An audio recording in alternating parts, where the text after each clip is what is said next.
Thank you, ma'am. Okay, so my topic is today for today's is that we are trying to understand the doping mechanism in the co-doped semiconductors. As an in-depth study, we only try to analyze the tri-doped system, wherein the widely used photocatalytic material, titanium dioxide, in both anatase and rotary structure have been taken into consideration. The dopants here are non-metal dopants, carbon, nitrogen, and sulfur. Uh, in this entire presentation, I will just give an analysis on the literature that is reported on this tri-doped system from 2008, the first report, to 2021, the last report. So here, what exactly we understand by doping? Since I'm considering this as a metal oxide as a host matrix, I have just specified as an entry of a foreign ions or a general impurity ions in the pristine metal oxide lattice. So in general, dopants will not be having any chemical reaction with the host matrix with either cation or anion. For example, if you are doping with a cation, it will never form its own oxides. If it forms an oxide, that means it is a composite structure. So normally doping will not form this kind of composite within the host lattice. So as a result, the crystal structure of the pristine matrix, that is the host that you are considering, will retain its structural identity.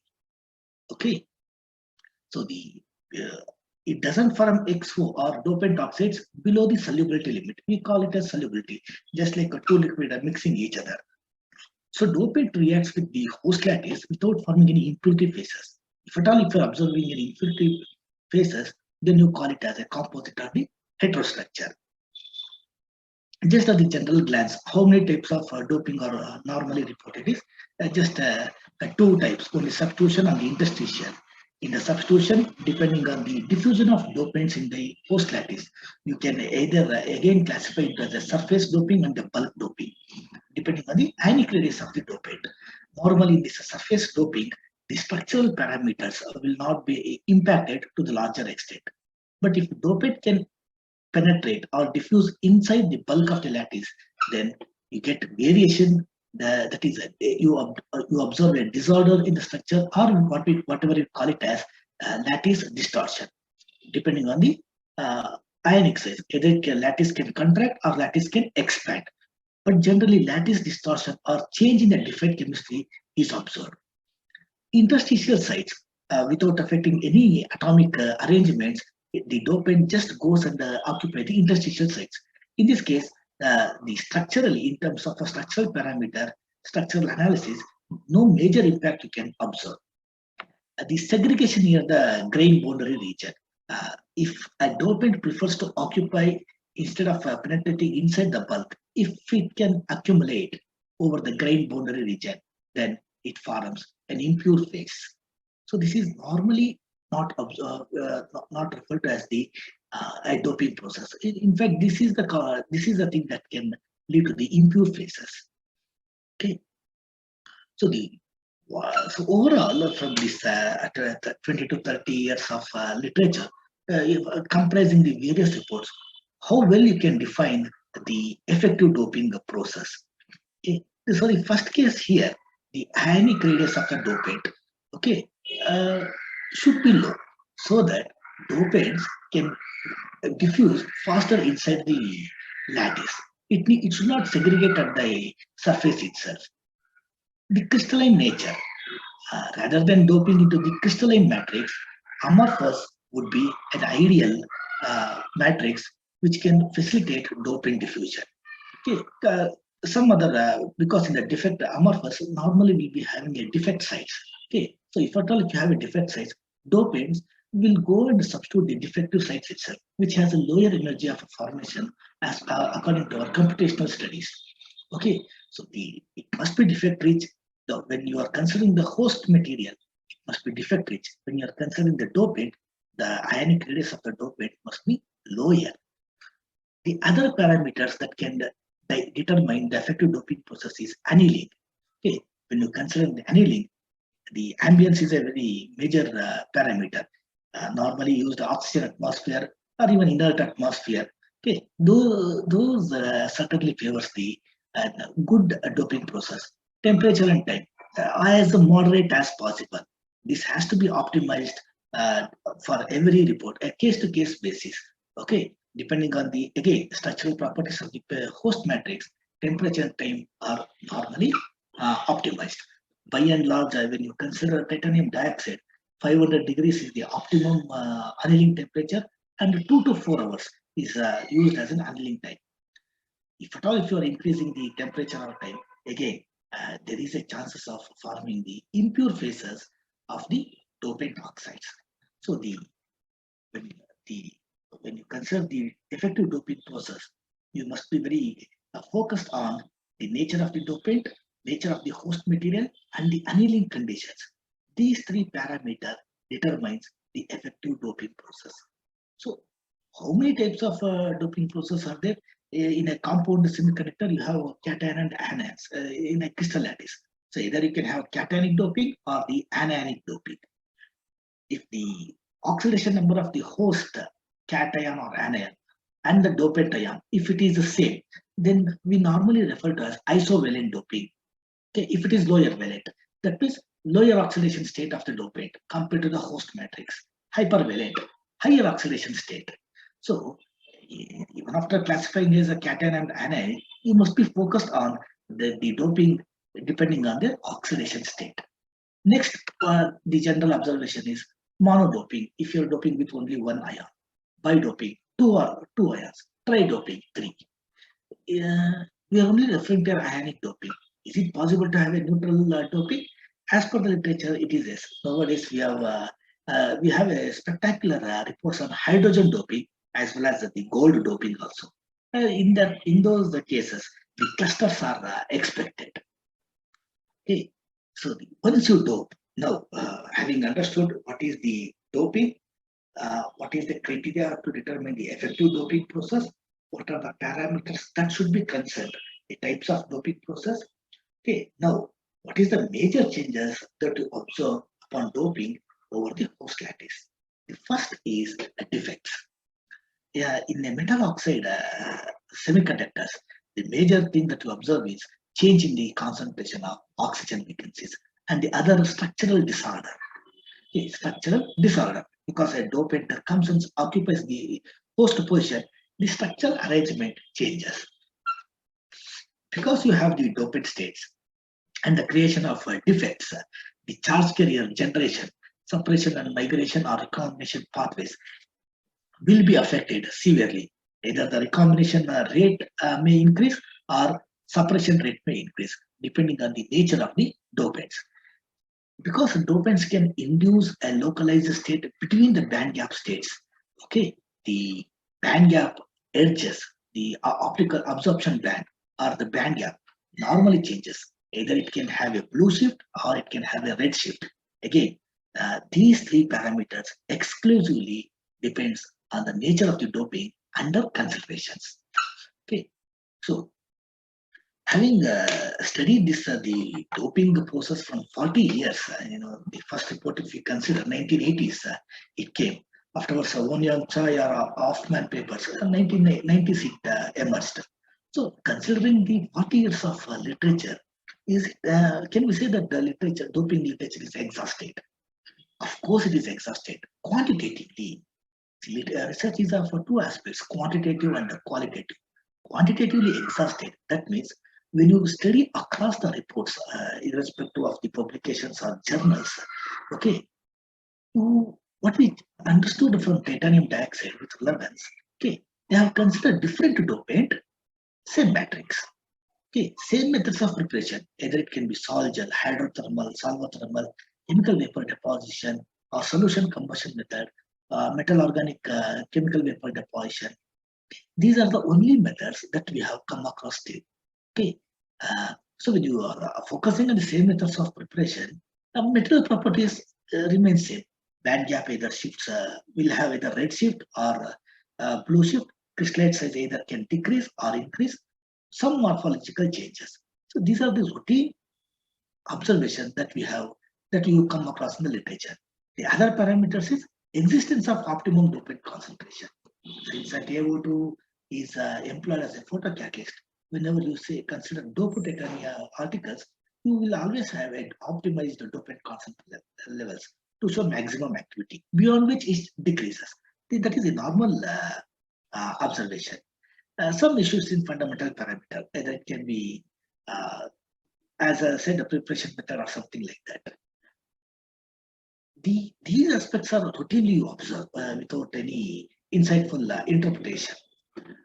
The research is not exhausted qualitatively in the sense, so far, we have made no attempts to understand the exact level of interaction between the host and the dopant ions. Either it can be an electronic interactions or even the chemical interactions, although we largely don't see it. Okay, so the distribution of defects. When you consider a series of transition metal ions, say for example Mn2 plus, Ni2 plus, cobalt 2 plus, all are lower valent in nature. All these ions are same oxidation number, but the defects induced are different. But why is the reason? What are the reasons that can change the density of defects to alter with respect to doping? That is not understood yet. We are struggling with the monodoping system. But when you have co-doping system, for example, take titanium dioxide, Ti4 plus, take one dopant with lower oxidation number, Mn2 plus, higher oxidation number, W6 plus. If you co-dope, okay, theoretically, the charges will be balanced. So it should not have any change in the defect chemistry. But practically, that is not observed always. So the co-doping, okay, understand the doping mechanism with the monodoper system, we are yet to nurture in it, but the co-doping even more complicated. Okay, so in future work, we must have an attempt to study on the co-doping system. Having understood earlier what are the different types of co-doping system, now same thing we can go for the co-doped titania. Ti4 plus you have, oxygen 2 minus you have. So what are the different kinds of co-doped system that you can come across is two different metal cations with that substituting the Ti4 plus sites. Okay, this is a cationic doping. Or you can observe two different non-metal or oxygen 2 minus sites. Okay, either one can have a, this is the one. Either you can substitute one metal cation or one anion. That is also co-doping. Other classes, one can have a substitution doping, other one can be an interstitial doping. Last is two ions or interstitial dopant. The exclusively you will observe only for boron and nitrogen. Boron and nitrogen are extensively reported to be interstitially doped, okay, by and large. But there are few cases where boron is interstitial and nitrogen is at the oxygen sites. But in general, co-doped titania is only comprises of these 5 categories. Now, having understood the doping mechanism, monodoper system, bidoper, and the co-doper systems here, okay, we exactly land to the C-N-S tridoper system. Why the carbon, nitrogen, sulfur has been a unique choice for a period of 15 years. Later on, not many reports have come. Because the density functional theory reveals that doping with these non-metals requires low formation energy. That means thermodynamically a most favorable system. The second thing is these dopants will not form any impurity compounds with TiO2. For instance, if you take a tin Sn and dope with titanium dioxide, at one concentration, tin precipitates as tin dioxide. SiO2 you will get. Or if you consider iron doping, at one point of time you will definitely observe Fe2O3 as an impurity. But nitrogen, carbon, and sulfur will not form such impurities with the titanium dioxide. So as a result, high density of doping it is conveniently you can achieve. The next important point is they will not promote rutile phase formation. Okay, if you are doping with anatase, it will be anatase. If you dope with the manganese Mn2 plus, it will have rutile phase formation. Even tin2 plus, it can promote rutile phase when you dope with the anatase structure. But such a phase destabilization you will never observe with non-metals, these 3 non-metals. And band gap knowledge is inevitably observed. At least when you consider boron doping by and large, it shows a blue shift in the band gap, even fluorine also. even with the cation, you will observe mixed results always. But with respect to carbon, nitrogen, and the sulfur, okay, we do not have any report to state that you have a blue shift in the band gap. In the larger proportion, I am pronouncing. Okay, so a band gap narrowing is inevitably observed. So the one can easily expect, if at all, if you are doping with carbon, nitrogen, and sulfur, okay, band gap narrowing will be to a larger extent. So that you can utilize the full scale solar spectrum for any applications. Why fluorine is excluded? As I said, that blue shift in the band gap is observed. That's why fluorine is normally avoided in this tri-doper system. There are few reports on carbon, nitrogen, and fluorine doping. Nitrogen and fluorine doping you will observe extensively. These things we have presented in our paper published in the Royal Society of Chemistry, Inorganic Chemistry and Frontiers. Okay, so coming to this topic now. You have only three precursors: thiourea, cysteine, and cysteine. Please be careful with the spellings here. Okay, cysteine and cysteine, and missing of E, it changes the molecular structure itself. What we have to initially understand here is carbon and the sulfur, carbon, nitrogen, and sulfur bonding. Carbon and nitrogen is single bonded, carbon, sulfur is double bonded. In this case, carbon, sulfur, and is double bonded. Carbon, nitrogen, and carbon, sulfur is single bonded. Understand here that you do not have a common carbon atom that can have direct bonding between sulfur and nitrogen. Here, carbon is bonded to nitrogen, but in turn, it is bonded to another carbon atom. So chemically, the environments are different. In cysteine, okay, sulfur bonding is available. Okay, so sulfur bonding is available only with respect to cysteine. In the later slides, I will show how this change in the bonding environment of these precursors affect the nature of the doping with relevance to sulfur, nitrogen, and carbon. Okay, so from 2008 to 2020, okay, in the whatever the upper slide I am showing you, comprising some 42 research articles, these are the only doping mode that we have observed. Okay, although we say it is a tri-doping TiO2, not that every time we will observe carbon, nitrogen, and sulfur are really co-doped. Okay, for example, first report, see all in the carbon, nitrogen, sulfur occupying the anionic sites. Later, you have a carbon and sulfur occupying the cationic sites, nitrogen at the anionic sites. You have carbon at the cationic site, nitrogen and sulfur at the anionic sites. Okay, this is a very important report where nitrogen shows dual doping nature.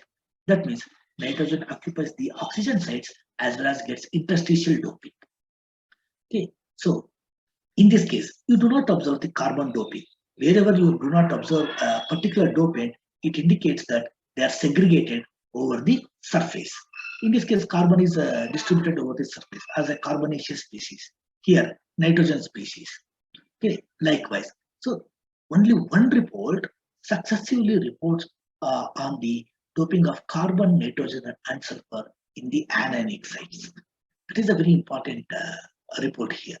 Okay, so whenever you consider dopant, as I said, ionic field is an important parameter. I have just listed out the ionic size. Okay, carbon. Remember, carbon can exhibit in both cationic and anionic form, and even sulfur, S2 minus, S4 plus, and S6 plus. It can have different oxidation state. Nitrogen, okay, it will always prefer to have only one oxidation number, N3 minus. Okay, so what is left out in the literature is, I have, as mentioned here, not reported in the literature. We have no reports, okay, stating carbon, sulfur can be cationic, nitrogen can be anionic, or carbon can be interstitial, or cationic sulfur doping, anionic carbon doping, and interstitial nitrogen. These are the various configurations that we still we have to investigate in our future studies, depending on the preparation methods only. Okay. In this slide, please understand that if the ionic radius of the dopant is low, then diffusion will be fast. That can penetrate deep inside the lattice bulk. Okay, for example, you have N3 minus 0.171 nanometer, S2 minus 0.184 nanometer. Consider oxygen 0.140. That means both are higher ionic in radius. So the lattice distortion will be very larger. Okay, when you consider between S2 minus and N3 minus, N3 minus relatively have lower ionic radius. That means it can penetrate deep inside compared to S2 minus. Now, when you consider sulfur 4 plus and sulfur 6 plus at the cationic sites, okay, all these three can diffuse faster because of their smaller ionic radius. Okay, so remember this aspect and remember that carbon and sulfur can substitute at both at the cationic and anionic sites, and you will see that nitrogen here, as in the literature, you do not have any cationic substitution. Okay, so one by one we will try to understand why these distinct modes have been reported. Okay, the first report on carbon, nitrogen, sulfur was reported by Professor Jiang Yu, published in the Journal of Hazardous Material. Okay, where it is all carbon, nitrogen, sulfur occupies the oxygen lattice sites. Okay, and when you consider the anion, okay, ionic radius follows this particular order: S2 minus and N3 minus. Okay, TiO2 by default have is an N-type semiconductor that is rich in rich in the oxygen vacancies. So wherever the oxygen vacancies are present, okay, dopants initially tries to substitute there, or it can replace the oxygen from the lattice itself. Okay, so the carbon, okay, C4 minus. Okay, as I said, ionic radius is slightly larger. As a result, what happens? Its penetration inside the lattice bulk is very limited because of the ionic radius. Larger the size, lower the diffusivity. On that basis, okay, carbon may not penetrate deep inside. It occupies at the first two layers. And this is just a theoretical prediction. Okay, sulfur being slightly smaller in size compared to carbon, it occupies the oxygen lattice sites. No, nitrogen, it can slightly penetrate inside the bulk. Okay, so nitrogen and nitrogen, okay, nitrogen and carbon are having lower valence compared to oxygen. So any lower valent substitution induces oxygen vacancies. So as the nitrogen dopes deeper inside, if it can induce oxygen vacancies at that oxygen vacancy sites, sulfur is expected to substitute. So the charge on the sulfur and oxygen are same, S2 minus and O2 minus. So the change in the oxygen vacancies is very difficult to expect, but the lattice distortion you can conveniently encounter. Okay, so the observed report here, anionic, okay, where all the three dopants are occupying the oxygen sites, is clearly explained only because whatever the nitrogen, when it penetrates deep inside, okay, it can induce oxygen vacancies that facilitates or that promotes substitution for the carbon and sulfur. As I said, oxygen vacancies I have indicated as site for sulfur substitution. And in this paper, okay, sol gel was used as the method. Sol gel method was used to fabricate the tridoper system. Okay, and in this paper, in this literature, okay, what they normally observe is carbon and sulfur in the cationic and nitrogen in the anionic sites. Okay, sulfur cationic, that means sulfur is in S6 plus state. Whenever you have a hypervalent doping, SO6 plus higher than Ti4 plus. So normally theoretical prediction according to Kruger and Wink notation, okay, that hypervalent reduces the oxygen vacancy concentration. So once you have a reduction in the oxygen vacancy concentration, the anionic doping, that is nitrogen, okay, it will be reduced. So nitrogen doping becomes a slow process because it will no more oxygen vacancies will be there. As a result, what happens? It prefers to occupy the interstitial doping.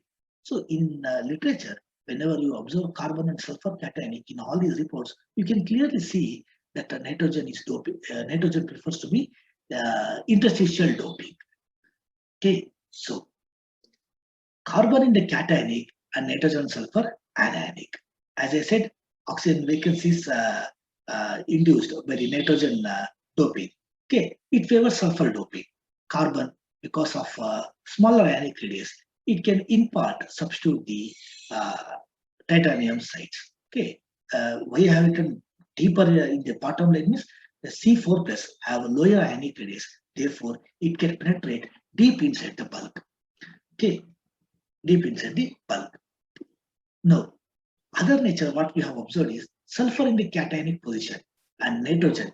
These are the only few reports which states nitrogen can be have a dual doping. That means in the anionic as well as in the interstitial. Okay, whenever nitrogen is having uh, substitutes both substitution and interstitial doping, carbon is not observed to be as a dopant but as a surface carbon species. Okay, so how do it favor such a doping mode means? Okay, as I said, sulfur when it is cationic, it reduces the concentration of oxygen vacancies. Okay, as a result, nitrogen doping becomes slow process.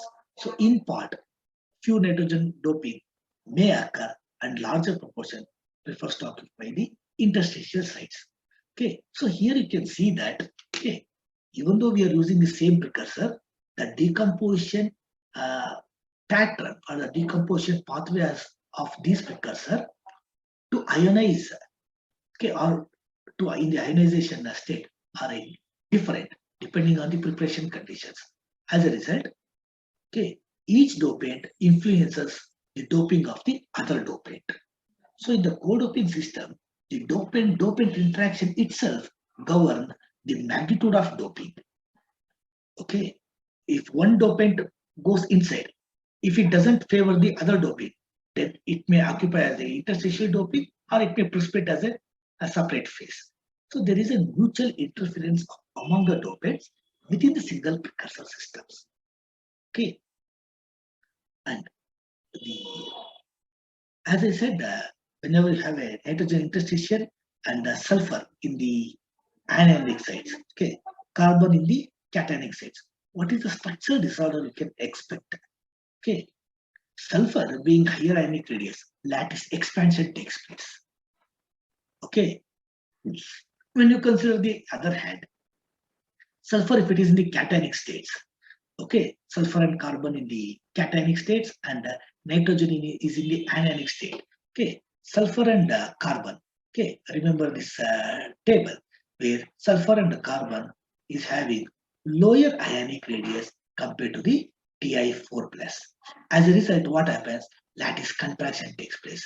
So in the co-doped system, okay, the crystal lattice experiences two types of stress. One is lattice expansion, other one is the lattice contraction. If these dopants occupies diverse distinct doping modes.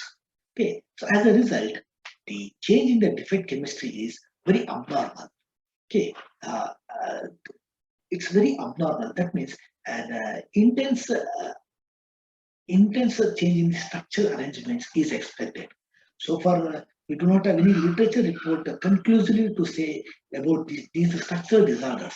Theoretically, some variation in the XRD pattern, where we calculate the lattice parameters from the XRD patterns. Okay, in those things, we can clearly observe. Although we cannot distinguish the lattice expansion and the lattice shrinkage in separation, collectively, which one dominates becomes the major factor.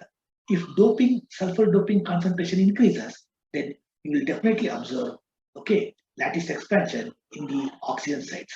By chance, if there is a higher increase in the doping density of sulfur in the cationic sites, then lattice shrinkage takes place. Okay, even though we are saying doping, remember, as per the XPS measurements, okay, X-ray photoelectron spectroscopy, okay, the doping of these dopates are not always same with respect to the same precursors. Again, as I said, temperature also plays a major role. Okay, when we consider cadmium sulfide just as a comparison, okay, purely covalent, okay, sulfur sublimates. That means sulfur escapes from the lattice sites exactly at 400 degrees Celsius or 673 Kelvin. So cadmium sulfide will be rich with sulfur vacancies. Okay, but titanium dioxide, remember it is an amphoteric oxide. There is a mixture of certain degree of ionicity and the covalency. As a result, we do not have any reports to state that sulfur is easily sublimating from the doped TiO2 lattice. Something is hindering. Okay, so something is hindering. Maybe the presence of these carbon species or nitrogen doping states can stabilize these sulfur. Okay, these are normal report. These such reports are available in the case of fluorination, fluorinated titania, okay, where you dope nitrogen into the TiO2 lattice, then give surface modification with the fluoride species or even the sulfate species. Nitrogen doping, we can thermally stabilize up to 800 degrees Celsius. If you do not have any surface modification, nitrogen escapes easily from the lattice sites. Okay, so the presence of these dopates, even though it affects the doping process, but on the other hand, it tries to stabilize each dopate within the pristine matrix itself. Okay. Now, having understood the distinct type of doping depending on the defect chemistry, let us understand how far these precursors plays a role in the doping states. So, the thiourea, cysteine, and cysteine, as is exactly explained, these molecular structures. Okay. Now, if you consider thiourea, it can promote both cationic and anionic doping of carbon. Okay, cysteine. Okay, cysteine. It is promoting only cationic doping. Okay, and when you consider cysteine, it is promoting only anionic doping. That means the molecular structure of these precursor, okay, indirectly affects the doping mode of the carbon itself. Okay, surface carbon distribution is normally observed with all these precursors. Anyway, depends on the concentration of these precursors that is under consideration. But we are focusing only on the doping mode here. With respect to carbon, thiourea promotes both cationic and anionic doping. Cysteine, very selective to cationic doping. Cysteine, selective to anionic doping. Okay, same thing when you come across with the nitrogen doping. Okay, thiourea, when you consider, see, you have a nitrogen doping, interstitial doping. You have a very varied doping states for nitrogen. Either you can have OTIN bonds, TiON bonds, TiNO bonds, TIN bonds, and NTIN bonds, ONTI bonds. Okay, and these are very surface segregated nitrogen species.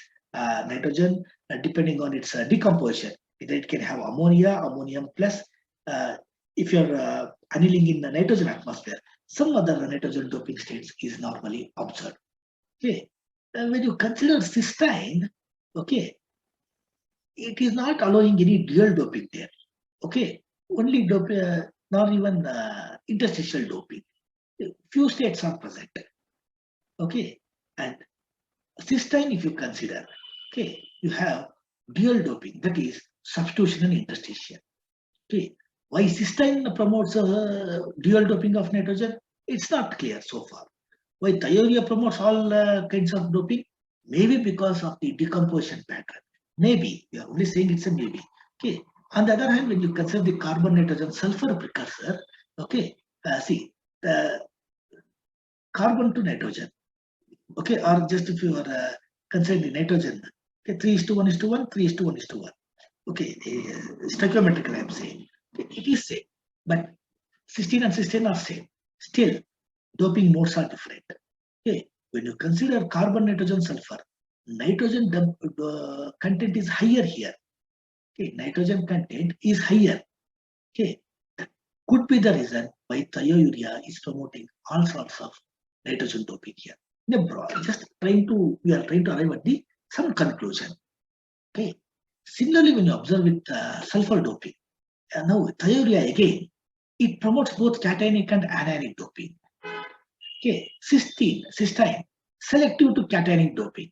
You do not have any sulfate formation there. Sulfate you normally observe, okay, in the express analysis. Okay, cysteine, if you consider, you have anionic doping, okay, and no sulfate formation. Okay, cysteine, even though it has a sulfur-sulfur unique bonds, okay, you are observing only cationic doping. Okay, here you have at the terminal SH bond. Okay, it is promoting only cationic formation. Here carbon and sulfur is having double bond, but it is promoting both cationic and anionic doping. Okay, the only thing that we can observe here is, okay, in these, whenever you observe any sulfate carbon dopant species over the surface, it only indicates, okay, incomplete decomposition of the precursors. okay, incomplete decomposition of the precursor. The major advantage with this system is, okay, there is no any expulsion of the dopants from the lattice bulk. Okay, as I said, the one or the other dopant, okay, even though it avoids the doping process, but try to stabilize all the dopants collectively. Okay, so why we are observing such change in the inconsistencies, or why there is no any consistent reports on the doping process? Okay, it initially starts with, okay, considering some unique literature, okay, whichever is the suits for this particular presentation, I have chosen. Okay, see, in the 2009, Park et al., okay, he suggested that when you consider the titanium precursor or titanium methoxide or titanium propoxide, okay, there is an in situ doping of carbon in this temperature range. Okay, carbon here within the precursor, okay, self dopes. Okay, that means even though in all these precursors we are only much concentrating on the dopant precursor, we have to be focused on titanium precursor as well, because reports suggest titanium tetrachloride as the precursors, titanium methoxide, titanium butoxides. Okay, so all these in these things, okay, wherever we have considered titanium alkoxide, there is also a carbon doping in this temperature range. And these temperature range you can observe with all the reports in this carbon nitrogen sulfur co-doped titania. So that is the reason why we are observing such inconsistent reports on carbon doping. Okay, and as I said, one doping influences the doping process of other dopates. Simultaneously, you will observe many things there. So the literature cannot be unified in this co-doped system. Okay. Next, the important landmark report was was investigated by Herrera et al. Okay, so he concluded that the surface area of the crucible also dictates or influences the doping process. Larger crucible surface area promotes doping process, and smaller surface area results in incomplete decomposition of the precursors. Okay, here he deals with nitrogen sulfur co-doping system. Okay, using ammonium isothiocyanate complexes. Okay, NH4 SCN. Okay, even though you have carbon, nitrogen, and sulfur, okay, carbon doping is not observed in this paper. What for? We no idea. But we have to understand that the surface area of the crucible also determines the doping process. That means different research groups, okay, considers different configuration of the furnace and different area of the crucibles. Some may be using horizontal furnace, some may be using vertical furnaces. You can use a silica crucible, somebody can use even a quartz crucible. Okay, so the surface area varies. The amount of samples taken also varies. So it is not that all the samples across our world, it is going to experience the same amount of heating.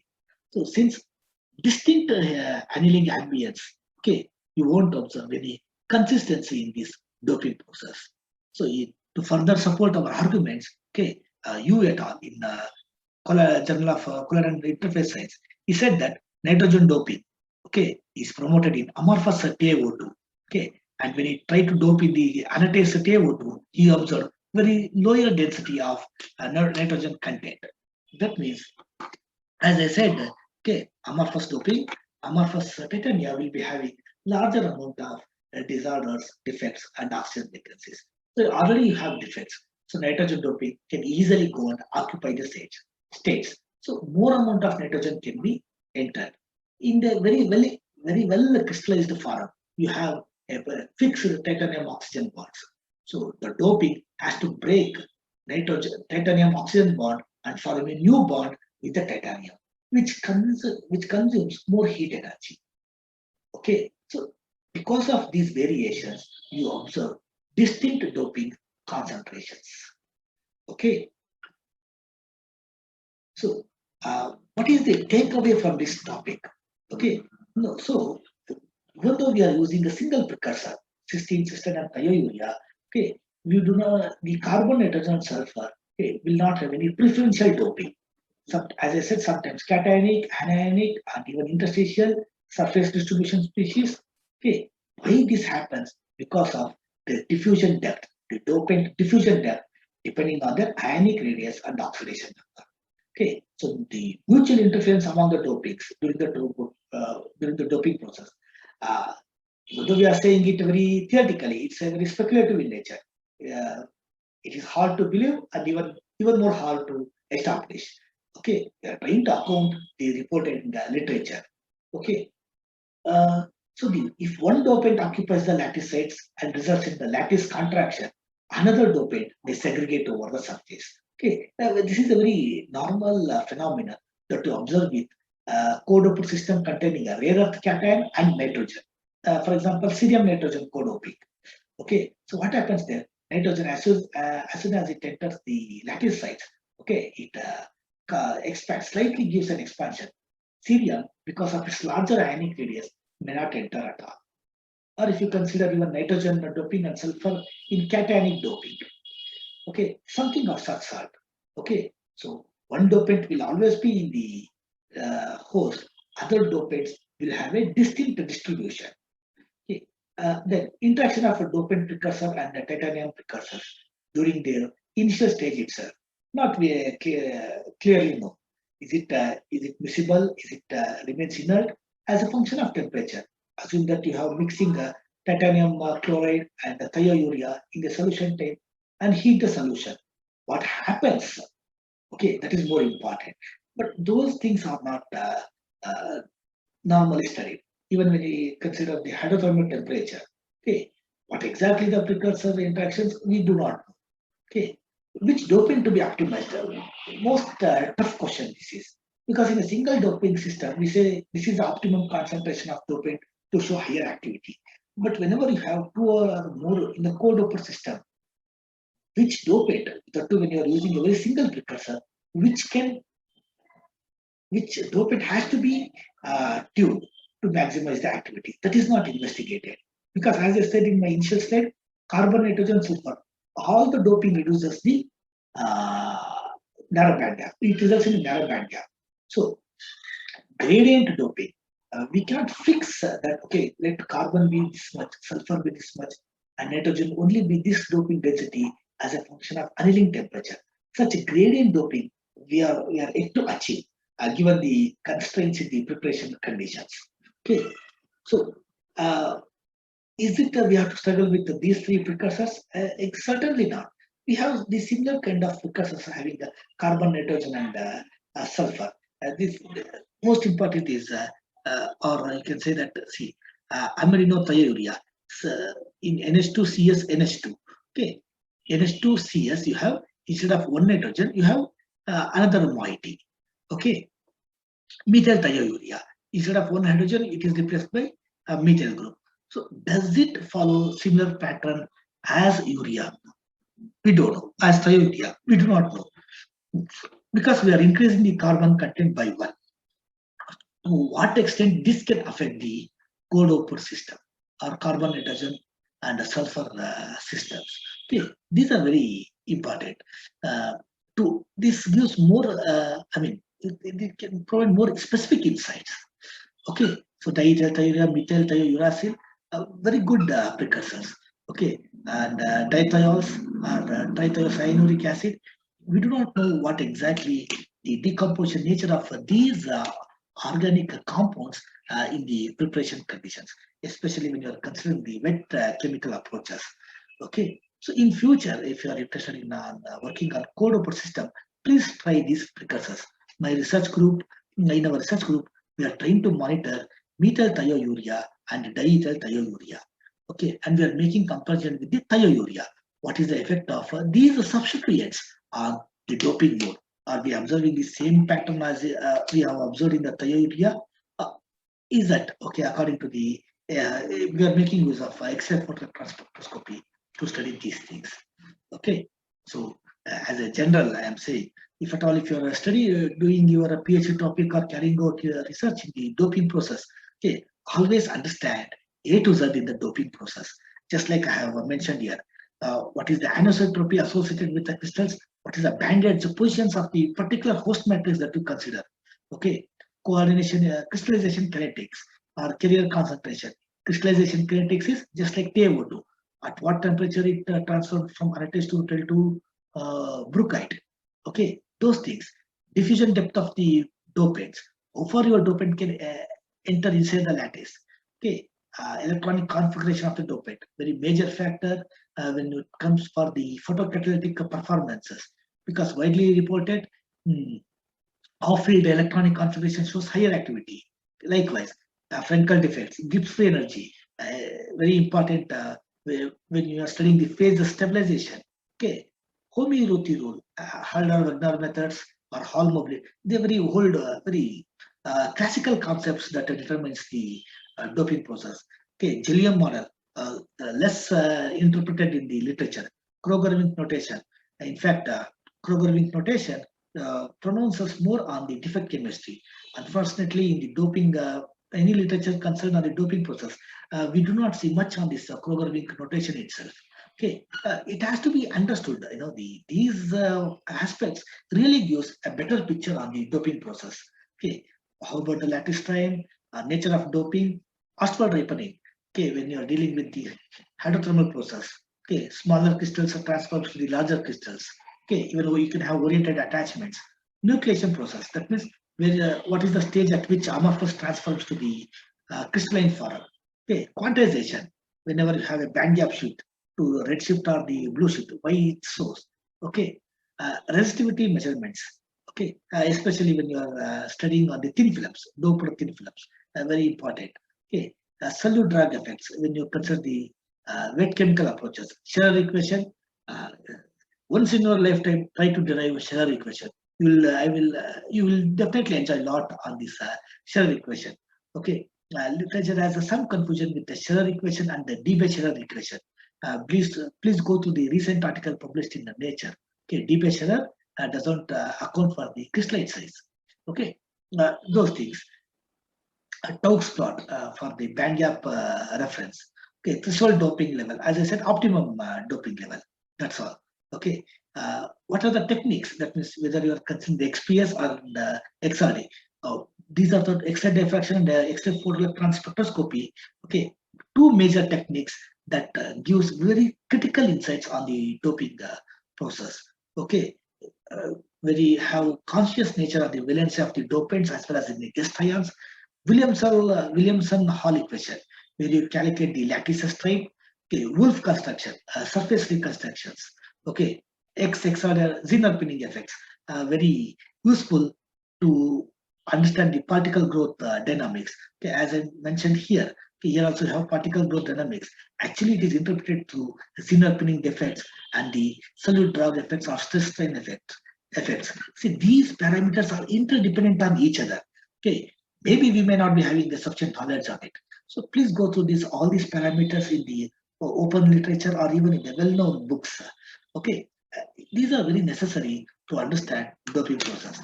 And I'm very much thankful for providing me the platform to share my knowledge. And I'm very much thankful for your attention.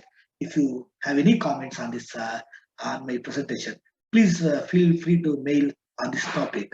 Okay, you are free to comment. It's not a very good topic, or you are free to give your suggestions. Okay, just like stating, you should have included this topic for more understanding. You are welcome. I'm welcome for both critiques as well as for the suggestions. I'm done with my presentation. Thank you very much. By the way, I'm Girish Kumar from India. I'm also serving as an associate editor for chemical papers, and we have new issues in the applied surface science. Please feel free to communicate your papers to our journal. I will definitely support for the publications. Thank you very much, Pa. Thank you.